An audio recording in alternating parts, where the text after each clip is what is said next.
Hey everybody, welcome back to day 2, Breakfast with Bob, our 70.3 World Championship edition from beautiful Marbella. My name is Bob Babbitt, brought to you by HOKA Fly Human Fly Master Spas, Precision Fuel and Hydration, Crush Your Race Nutrition, Deboer, Outrigger, Kona Resort and Spa, Stay Longer, Save More, TriFind, and of course our Challenged Athletes Foundation. Our next guest, Mr. Jamie Riddle, joins us from beautiful South Africa. How you doing, Jamie? I'm good, thank you, and yourself. It's nice to be in person. It's nice to be in person rather than looking in the screen. Yeah, no, I enjoy this. This is so cool. New hairstyle here. What's going on? Yeah, I buzzed my hair for the Ironman World Championships, and then I was like, let's go one crazy and dye it silver. So here we are, dyed it silver, and I don't know, maybe a trademark. You were actually the one that showed me that magazine of the guy with the mohawk. So that's right, I showed you. Maybe I need to do that. Chucky V. Yeah. Chucky V. He had a Gatorade sponsorship. He had all sorts of cool stuff going on. He did commercials. Yeah. But he still finished 11th in Kona, 11th and 16th in Kona. So you still have to have street cred. You got to be the real deal. Yes. All right, you're only 25 years old. Well, first of all, what's going on with the leg, the injuries? Yeah, so I've obviously I did Nice and then kind of went back, started preparing for this, and yeah, this is kind of like the after party of what happened in Nice, which was a good result for me. So yeah, and then I did Barcelona challenge 2 weeks ago and won it. I did win it, yes. My first actual career win, which is it really? Yeah, pretty surreal to say. That's very cool. Yeah. I mean, I've had a bunch of podiums and World Cups and these sorts of things, but I think any winner or any person that has won a lot will tell you there's a big difference between second and first, the mindset. Huge. Yes. So I was quite amped to break through that barrier mentally, and I think the way you have to race as well, you have to race as a champion. And my whole career I feel like I've raced quite defensive in a bunch of insecurities on my run, and that race in particular I said, it's time to really break through this and shift my racing style, and that's exactly what I did, and it set me up to run 69-minute half and really I would say I was 5 minutes ahead, so I was pretty stoked with. But the aftermath has been quite complicated. I crashed coming into transition, and it was freezing cold. So I think just like running cold on that shocked system, maybe something was out. I haven't been able to get a run in since that, which has been 10 days now. But it's got slightly better each day, and today I managed 15 minutes at 4 minutes per K. So we're on the way. It's not gonna get me a win here, but I think I'm trusting and I'm praying that by race day, I'll be good. You'll be rested. That's for sure. I'll be rested. I remember Karen Smyer's, what was her famous quote? Was it's better to be it's better 1% better to be 1%.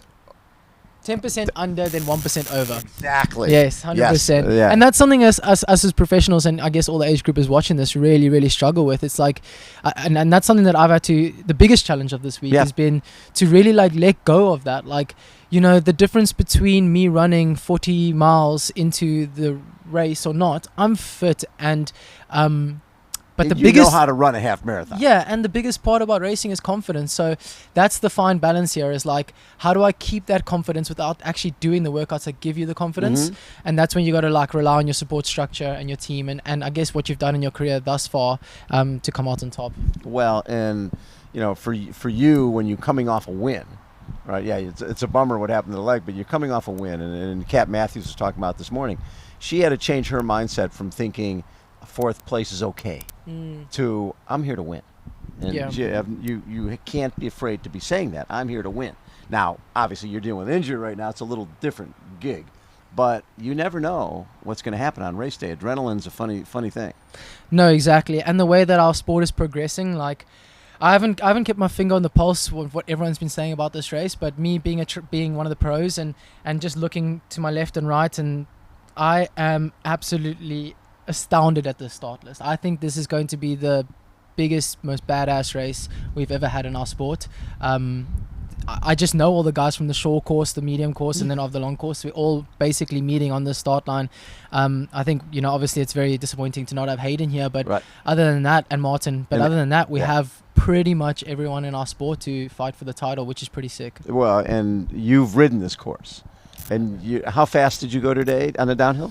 I hit 88 k's an hour, and I was not with my disc wheel. I had no aero helmet, so it was so fast.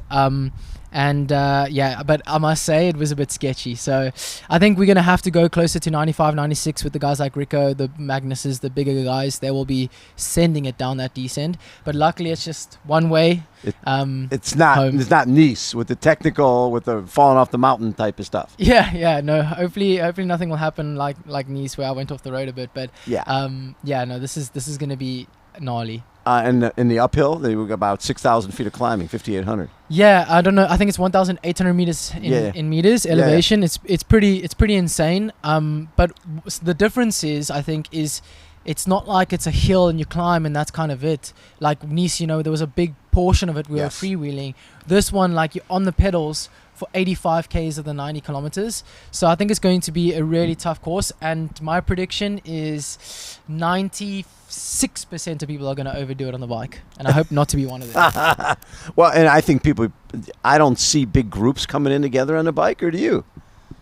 What do you think? I don't know. It's interesting. I mean, basically what you have is a bunch of ITU guys thrown into the mix. And ITU guys only know one way to race, and that's to stay in the group. And obviously legally stay in the group. So there might be, bigger packs, but I don't know. I can't say for sure. What you have seen is some of the shorter course guys come up to, race a T100 or a half Ironman, and then you've seen them get tested on the bike. And I think there is a big difference between, averaging 320 watts with a few spikes compared to averaging what we're going to have to do is anywhere from 360 to 400 watts constantly for the whole time, it's a different ball game. And if you're not prepared for that, I think you could come off short. But even for myself, it's going to be a real battle to stay with the likes of Rico and whoever's pushing the pace. So you go to Nice for World Championships, you get 10th there, right? Yeah, and at 2:47 marathon, 8:15. That's a great race. Did you feel during that race? Okay, I'm having a good one here. That was, it was a dream come true coming 10th. I mean, even if you look at the times, again, how the sport's progressing, I think the time that I did 2 years ago would put you 4th or 5th or something like that. Right. So I was very proud of it. I knew I was on for one, but I knew going into the race that I was super confident and fit. I had a great training camp leading into that. But the thing is with the Ironman, what I'm starting to learn is there is no such thing as a perfect day. And I had my set of challenges for sure. Right. But I think the beautiful thing about the Ironman is if you persevere, you kind of end up exactly where you should be or need to be or where you are. And that landed me 10th, and I was pretty happy. Nothing wrong with 10th place at a World Championship. So do you have races after this? Because you did San Francisco T100. You did London DNF there. Yeah. So are you going to Dubai next year? The plan is Dubai, and then hopefully championships. Yeah, so I've got the start in Dubai, which I'm doing obviously everything I can. I've got my flights, everything booked, and I'll go there. That is the plan, and I'm trusting that everything will go well. And you'll see me in Dubai, and then I don't know. I'll most likely wrap up the season there because I want to have a big next year, 2026. So to do that, it's time to take a bit of rest. I'm not in the fight for the championship because I didn't do enough races. Right. So yeah. And the transition from that Olympic format to the longer format seems like it's been fairly seamless for you. It feels like a lifetime ago, except I did the Olympics last year. I know. And I was one of the wild ones that basically went, okay, let's go do this long course stuff. And then I decided to do 3 Ironmans this year, and I've only done one half. I haven't actually done a half Ironman this year. This is my first one. This is your first one? I did Busselton last year. Yeah, last year was what got you here. Yeah, so I've just done 3 fulls and a T100 and a challenge. So, but it's been great. Like, it's honestly been the best decision of my life. I really enjoy this long course scene. It's always been the dream, and I've fully committed to it. I've created my brand, I've created my story, and everything seems to be going really well. So for a first year, I think it was quite a good year, a breakout year, and now sitting down with new discussions with partners and these sorts of things is great, and really deciding who I want to work with, and the world is my oyster, I guess. Well, and the hard part is being from South Africa. It's really hard because all the racing, Europe and Abu Dhabi and places like that, it's hard to get to. So you've got to really plan your season out, knowing where you're going to be training, where you're going to be based. Where do you try to base yourself? Do you base yourself in South Africa most of the year? Yes. I got a misso down there. I got my family, so I try to stay as much as possible down there. But I think, it's just part of it. Like I'm South African, so I've traveled my whole life. I think I find it funny. Yeah, I think for the Americans, it's like such a big thing to get on a plane and go across the world. But like, it's part of the job. You put up or you shut up, and you just get on with it. You just go do it, and it's part of the job. So I have no problem with flying to New Zealand, coming home, training, and yeah, for sure it's difficult. But if that's my, they say pick your poison. If that's my poison, I'm all for it. So yeah. What are your ultimate goals in the sport? My ultimate goals is to lift enough tapes to garner big enough audience to change something back home. I come from a country that is, really struggling in many, many facets, and there's a lot of pain when I look around, and that's the ultimate goal, is to actually make a difference. Like these titles, these World Championship titles, that's what I strive for. It's what I want to achieve, but it's not the ultimate goal. So you asked what the ultimate goal is. Yeah. And that's the goal, is to actually make an impact bigger than myself. Yeah. It's so funny when I first chatted with Chrissy Wellington in Kona. That was her thing. So I want to make a bigger impact outside of sport than in sport. Yes. Sport is a conduit to what I want to achieve. No, we've had incredible champions. I mean, I don't think we've had a champion that hasn't had a foundation or something, or worked with.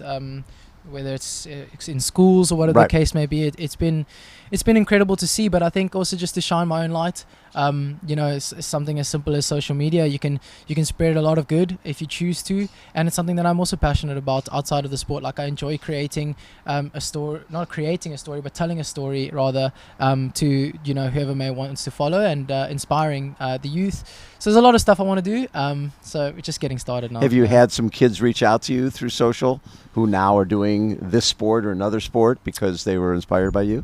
Endless. I think I've kind of got a niche audience where a big part of my audience is actually not even triathlon enthusiasts. They're just, I guess, they're on social media, they want to get better in their own personal life, and they see me doing triathlon and it gets them interested. So I've seen a lot of people, youngsters in particular, like come to the triathlon scene and explore this beautiful sport that we have. So it is something that's really cool, and I get messages daily on these sorts of things, which keeps me motivating and also grounded.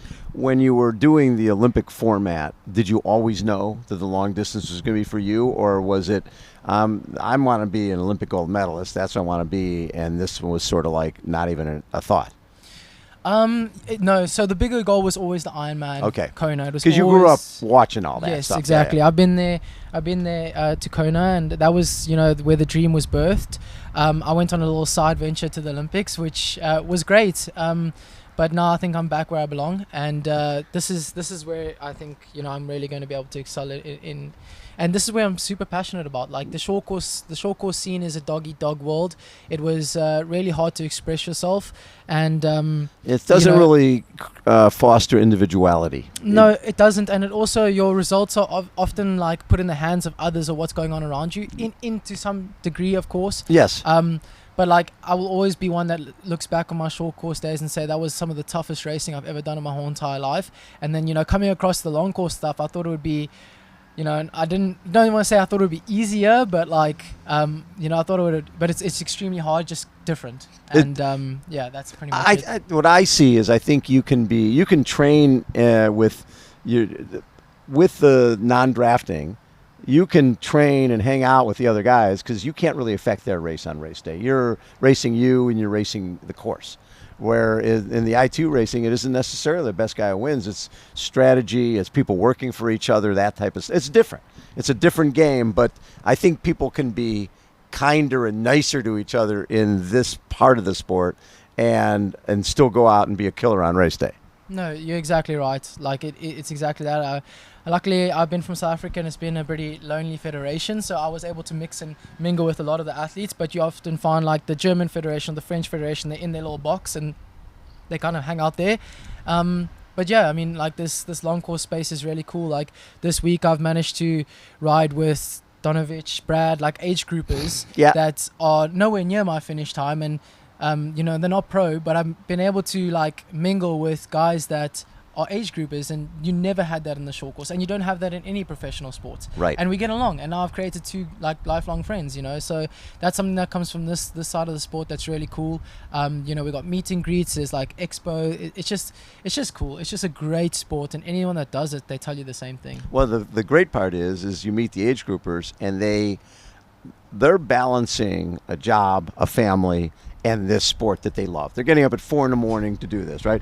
And they're going and doing the same course on the same day. You can't go play golf with Tiger Woods at the Masters. You can't go hit the ball with Roger Federer at Wimbledon. Yeah. But you can be in the water with Jamie Riddle on race day here in, at the World Championships, right? Yeah. And talk story afterwards. What was the wind like coming down the hill? Yeah. What was the climb like? Yeah. And you've got a connection. Every athlete who's come on this show at one point was an age grouper, right? Which is why I think it connects with the people watching, because age groupers go, wait a second, you were an age grouper and now you're one of the best in the world?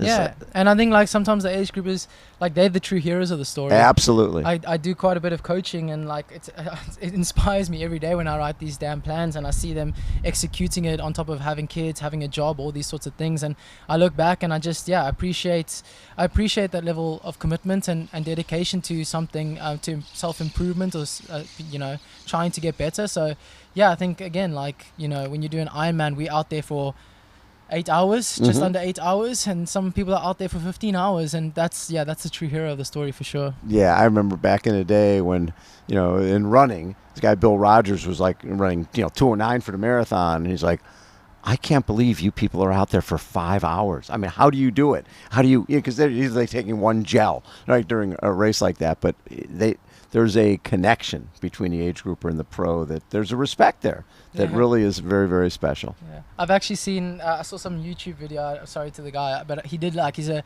semi-pro, and he basically went and replicated a Ironman, but the duration. So like the duration of maybe one of the less, like the further back guys, how long they swim for, how long they bike for, and they're out there for 16 hours. And he did this, like how far he could get in it. I think a pretty epic event would say, put a pro out there and say, okay, but you got to do the time that one of the last finishers do. I think we would die. 17 hours. Sport, be out there for 17 hours. Just the patience to be able to put up with that. Exactly. What do you look at as your the best race you've ever had? Honestly, Barcelona. I mean, it was such a obviously challenge. It was a smaller race. It wasn't really that televised and these sorts of things. The start list was also not the best start list.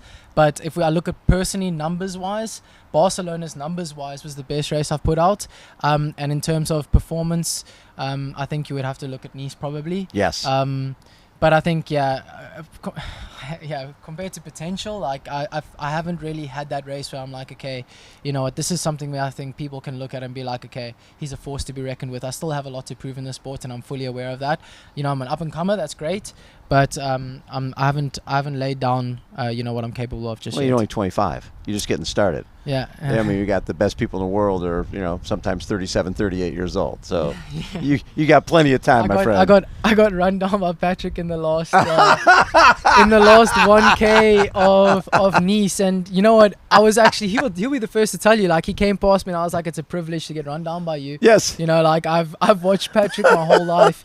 That guy is insane. I don't know. Like, that's not a diesel engine. That guy is so quick. It's insane. So it's pretty surreal. Like, our sport is just something different. Like, you have 25-year-olds versus, I don't even know how old Patrick looks. He looks 35, but I think he's like 41 or something. No, 39? I think he's 38, 39. Yeah. Yeah. So. And still, 2:30 marathon is still right there. I think he's run more 2:30s, sub 2:35s than anybody in history. It's pretty amazing what he's done. No, it's absolutely surreal. So it is a pleasure. You got run down by Patrick Lange. Put that on your resume. Yeah, I stayed with him. I think he came past me with like 4Ks to go, and I said it to him. And I said to myself, Jamie, you're going to do this for your younger self. You're going to stick with him for 2-3Ks. And I did. I stuck with him for like 2Ks, and then he actually attacked. And then afterwards, he went on Strava and like screenshotted the attack that he did. I'm just glad he actually put an attack in, because it was pretty sore. So, yeah. I love it. Jamie, hopefully you'll be able to run. I will. I'll be there. I'll be running. I might be wobbling, but I'll be there giving my best. I love it. Jamie Riddle, thank you so much for taking time. Thank you, Bob. Appreciate it. Jamie Riddle has been our guest. That wraps up a day 2 from Breakfast with Bob. Thanks, everybody, for tuning in today. And make sure you join us tomorrow. Got a full slate of guests tomorrow as well. Thank you.